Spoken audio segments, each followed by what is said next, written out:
Good morning in there, out there. Holy cow, the snow here.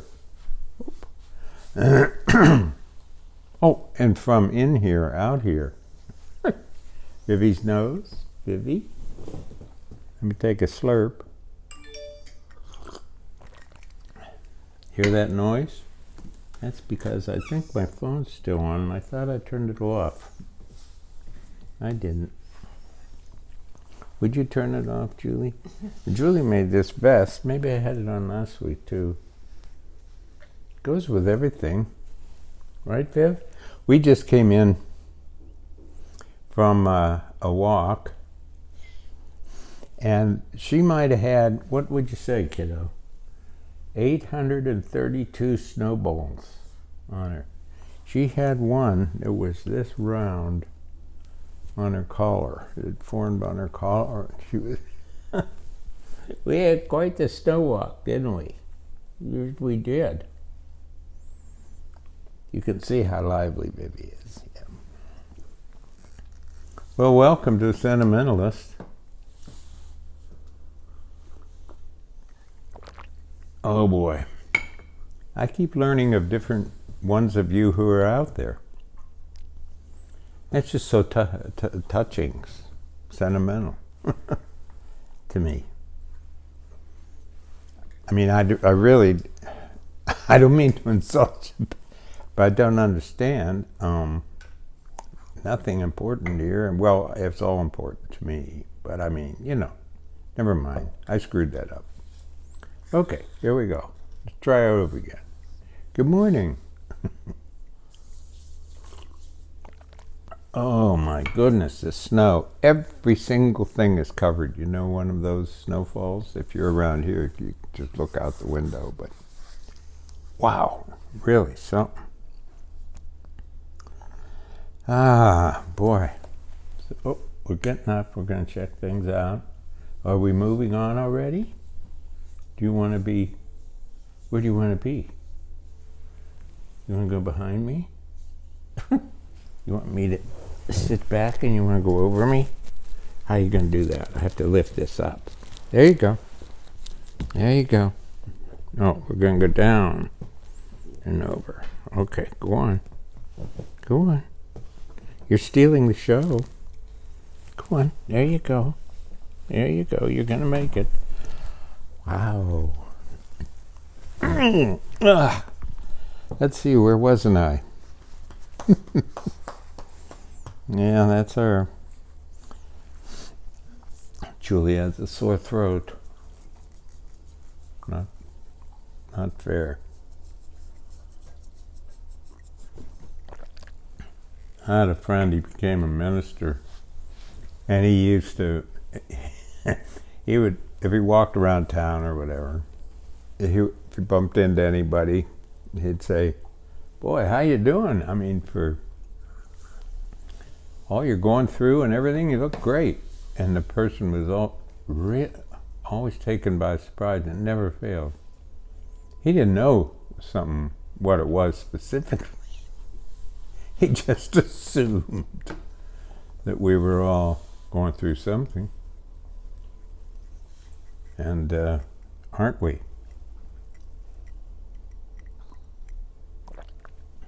One of the things I think a lot of us learned when we were little is you don't get your way.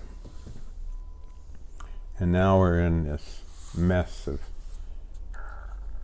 political imposition. People with... Nobody taught those people that you just might not get your way. No. That other people had other ways. I always started my classes at Hope. One of the things, well, I started with a lot of things, but one of them was in America, you sort of seek out what you have in common with other people. Excuse me. However, in this class, this poetry class, what we seek out is what we have that's different from everybody. And then we just delight in our differences, and we have a wonderful time learning something other than what we already learned.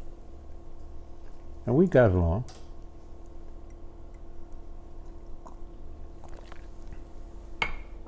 We got along fine. Yep. You know, there's really the people talk about the world. What is that? We're talking about a big planet floating in space. The only world there is the one you're in right now. I'm in this one with you. This is the world. If I look over there at Julie in the spinning wheel, I'm in that world. I like being in all those worlds. Vivi's asleep over there. She took a big sigh.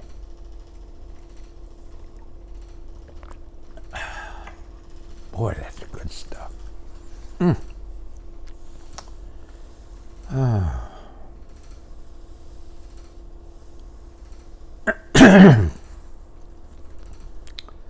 You know, Jesus.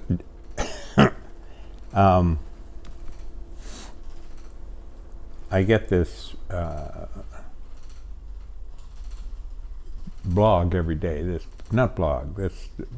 essay every day from a particular denomination, and I'm outside that denomination. So the other day, this fellow wrote this beautiful essay and said that, you know, the other faiths in that should learn. He mentioned the Ojibways because of Robin Wall Kimmerer, but he mentioned how much you need to learn. And some guy whose name I'd love to repeat, he writes and he goes, I guess I should learn some more about that Ojibwe stuff. So I wrote a reply to him. I said, well, yeah, and the Ojibways might benefit from learning some of that Christian stuff. Of course, they call it, you know, catechism and dogma. Yeah, there's my dogma, Vivi.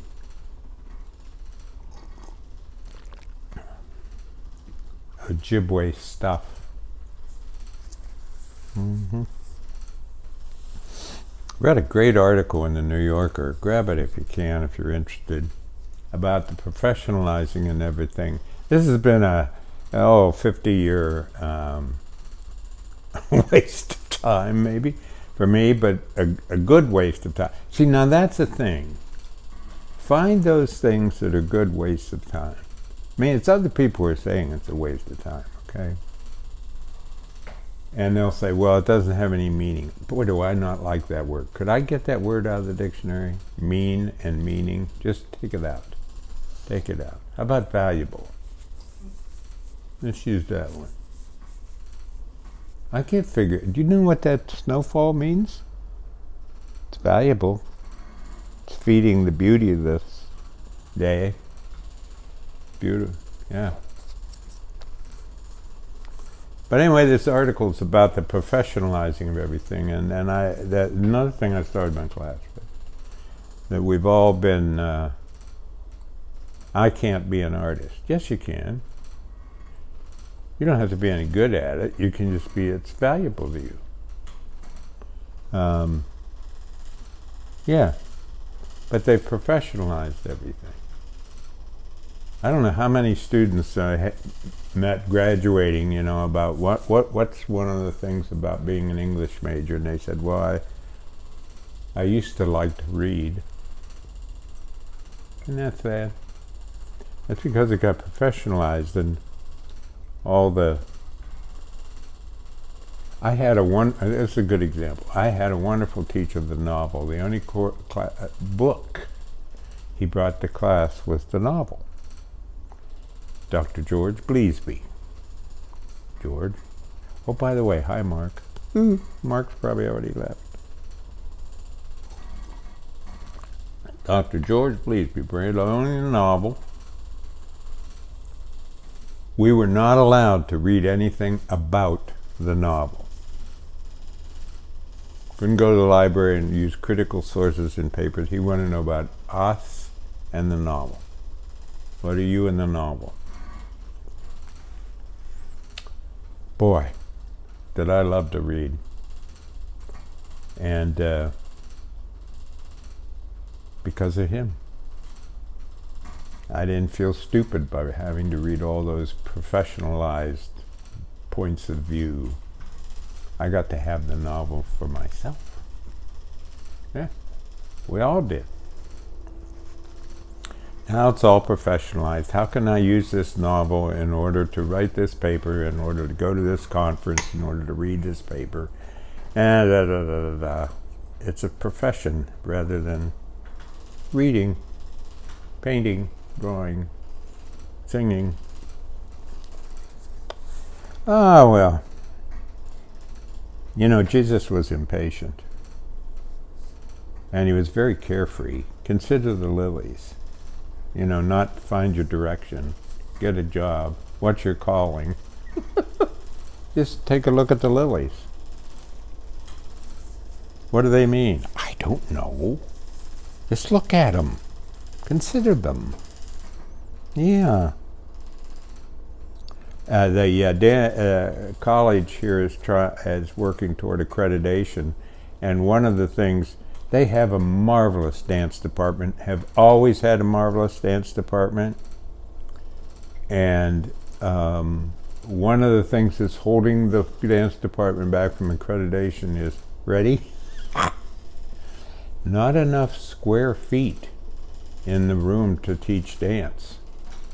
Now, Linda Graham created some of the most amazing and turned non-dancers into dancers, and was just amazing there for years. And you know, she didn't have enough square feet. No. I could make a pun about the dancing people with their square feet, but we'll avoid that. Yeah, we'll avoid that. I just finished a book called Sea Room. I didn't come across this gentleman, Gatto, who wrote the book. But you know what was really remarkable was I finally learned how horrifying World War II for my dad. He'd never talk about it. Of course, that's that generation. A lot of you probably don't know what so-and-so went through during World War II. I've never been, so I had to stop and talk to Julie. And I wanted my dad back to say, I don't know what I'd say. I don't know.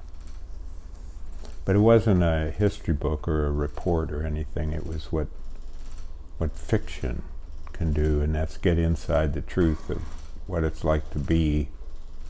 It's about what it's like to be, you know. Ah, well, boy.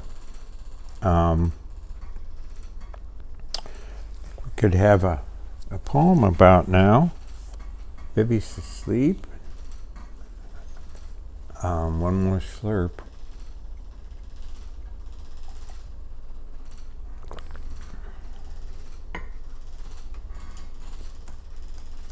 Just breaks my heart, the stuff that's going on here.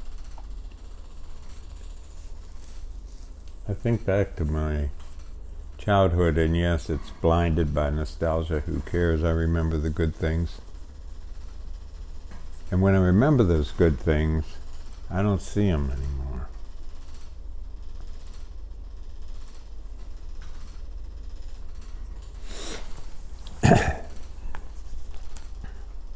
If you really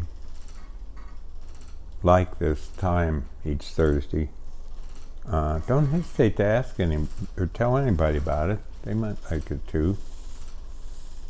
We're not have any advertising, so I'm not trying to draw an audience or something. I just mean, don't hesitate to tell them if they just want to take some breaths. And doesn't mean anything, thank heavens. I just hope it's of value.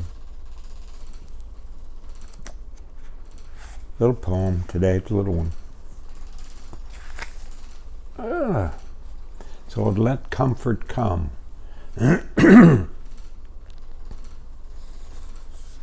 Let comfort come.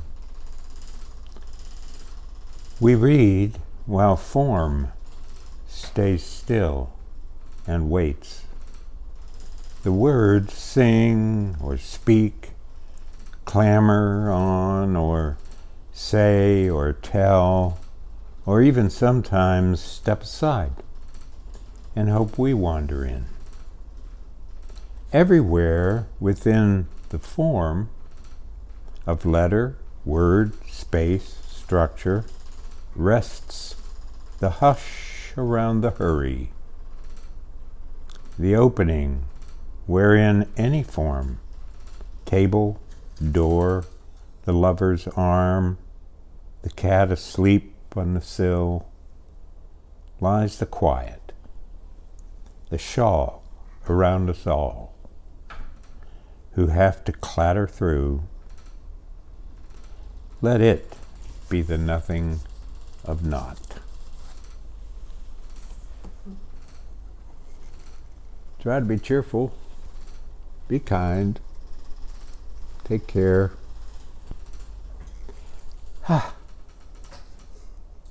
How's it going?